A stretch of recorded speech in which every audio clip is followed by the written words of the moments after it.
Good afternoon. Thank you for joining us today. I'm Mackailyn Johnson. We've got a check of the forecast from Corrales in just a moment, but first, here are some of the headlines we're bringing you today.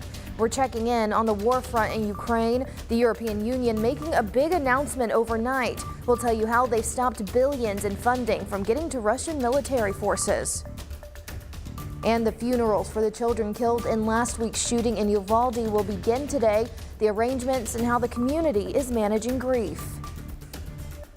Plus, a bipartisan group of senators is meeting virtually today, looking for common ground on meaningful gun control legislation. We have what changes they're considering in just 5 minutes.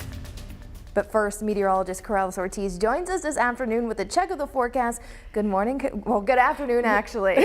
Yeah, good afternoon.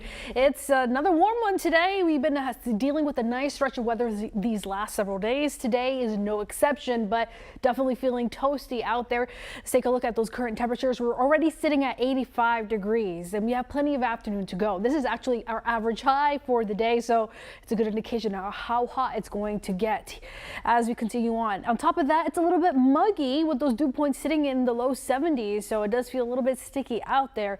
On top of that, we're expecting a high around 92 for us here in the metro. Most places seeing highs in the low 90s to upper 80s. Overall, a hot and breezy afternoon in store for us. Here's what to know. We'll have a couple of more hot afternoons. Then we'll see a cold front move through into your Thursday. That's going to bring us a chance for some scattered showers and storms possible. So I'll be talking about that and what to expect as we ring in the new month, the month of June for tomorrow. That's coming up. Thanks, Corrales. Family, friends, and community members are looking for solutions following the killing of Chloe Alexander. The 7-year-old's death sparking discussions on how to stop the violence. Reverend Benny Johnson with Stop the Violence, Moms Demand Action, and Representative-elect Tara Shepard each came to the table to discuss solutions to stop gun violence. Shepard called for policy changes, new legislation that would address background checks, age limitation, and red flag laws. Seats were more empty than full at this call for action, and that's what attendees say is part of the problem. They want more people, especially elected officials, to make ending gun violence and shooting deaths like Chloe's a top priority. But there's no, I look in the pews, where are the prosecutors? Where are the U.S. senators? Where are the Congress people? Tell me where these people are. No one is here. Nobody showed up. People need to know. We need to come together as a community. We need to stand as one. We do know this man you see on your screen, Kenjada Daniels Jr., is wanted in the death of Chloe Alexander. He's wanted on 2 charges, capital murder and terroristic threatening. If you know anything about his whereabouts, you're asked to call Little Rock Police Department. They're the ones leading the investigation. Well, funerals begin in Texas today for the 19 children and 2 teachers killed in Uvalde, Texas. Amarillo Garza and Mayate Rodriguez, both just 10 years old, will be laid to rest today. Lilia Luciano has the story of one of the teachers killed, whose sister spoke to CBS News. I wake up every morning and the first thing I do is cry because I know that it's real. For the family of Eva Mireles, the nightmare continues. Her sister Maggie now facing the most overwhelming of tasks, picking out the last dress she'll ever wear. That was the hardest thing that I've ever had to do in my life. Family members briefed by police say Eva and her co-teacher Irma Garcia both died shielding their children from a gunman who stormed into the classroom and opened fire, killing 19 of their students. I'm sure they didn't even think about what they were doing twice. They just did it. The dog lover, mother, and wife to a police officer was finishing her 17th year of teaching. She loved doing CrossFit, hiking, and bonding with her loved ones in nature. As the shooting unfolded, a family member texted Eva in a group chat, asking if she was okay. There was no response. I never in my dreams thought that my sister was not going to make it. Maggie is now fighting for gun control. She told us she met Texas Governor Greg Abbott and urged him to tighten regulations. There's no reason why this type of weapon should be among us. Governor Abbott said that he would be working on laws to change these things, and I expect to see that. But in the meantime, Eva's family is trying to figure out how to navigate life without her. I want everybody to remember her and remember that she was a hero. Miss Mireles, as her students knew her, was 44 years old. Her body will be put to rest a week from Friday after the funerals of all of her students. We've learned that the Department of Justice has launched a critical review. That is not a criminal investigation. It's a process by which they learn lessons for the future. In order to understand exactly why did law enforcement wait 75 minutes before going into that classroom and stopping the shooter. Lilia Luciano, CBS News, Uvalde, Texas.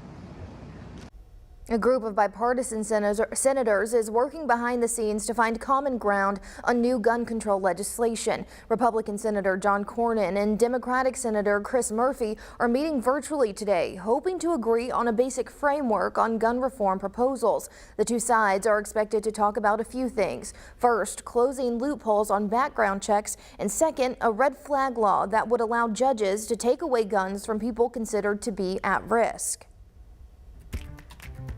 And new at noon, developing news on the war front in Ukraine. Russia is reported to be gaining more ground in their open attack on the country, but breaking overnight, the European Union is unleashing harsh economic weapons. The EU is blocking more than 2/3 of Russian oil imports, which breaks down to billions of dollars. The decision comes after months of wrangling. The council chief says the deal cuts off a huge source of financing for Russia's war. Europe currently pays Russia about $430 billion a year for imports. Hungary was the only holdout, saying its economy can't cope without Russian oil. As for the help coming from the United States, President Biden says the U.S. will not supply Ukraine with long-range rockets that can reach Russia. Ukrainian commanders tell CBS simply, the Russian military can reach us, but we can't reach them. Missiles and weapons aren't the only weapons being used to attack Ukrainians. Russia is using disinformation just as tactfully. This afternoon, a bio-research lab in Ukraine is falsely accused of creating biological weapons. Chris Livesay reports the accusations have spread on social media, and some Americans, even some U.S. lawmakers, believe it. Black tea in a blacked-out kitchen. Anything to protect Ulana and Marco Suprun from Russian shelling in their Kyiv home. You're going to die for something anyway. You might as well, do it standing up. I think everyone. The target on their heads is bigger than most. A doctor born in Detroit to Ukrainian parents, Ulana was once Ukraine's health minister, credited with modernizing the former Soviet republic's laboratories to prevent a deadly outbreak. According to Russian disinformation, she hatched an evil plot to cause one instead. That I was a CIA agent that came here specifically to design biolabs to create biological weapons and to experiment on Ukrainians. A conspiracy theory and a deadly weapon. Putin claims it's one reason he invaded Ukraine, because of military labs right on his border. CBS News was granted exclusive access to one lab in his crosshairs, built to detect and diagnose some of the world's most infectious diseases. Cholera, anthrax, everything. Okay. Not to make weapons, says Chief of Research Natalia Vadeko, but to test for diseases in patients. And all of them, she says, were destroyed in labs across the country once Russia invaded, precisely to prevent a possible outbreak.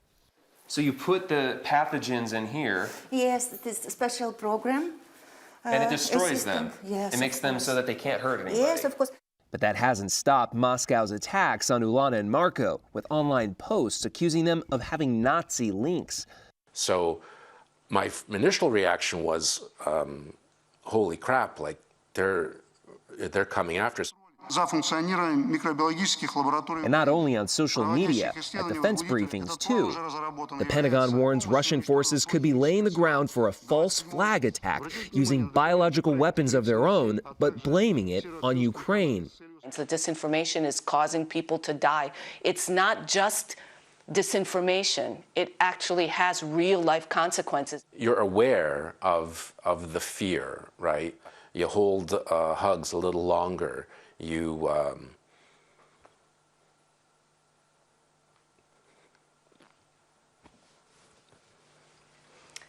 don't want to lose each other. Yeah. But that's a price, they say, they're willing to pay.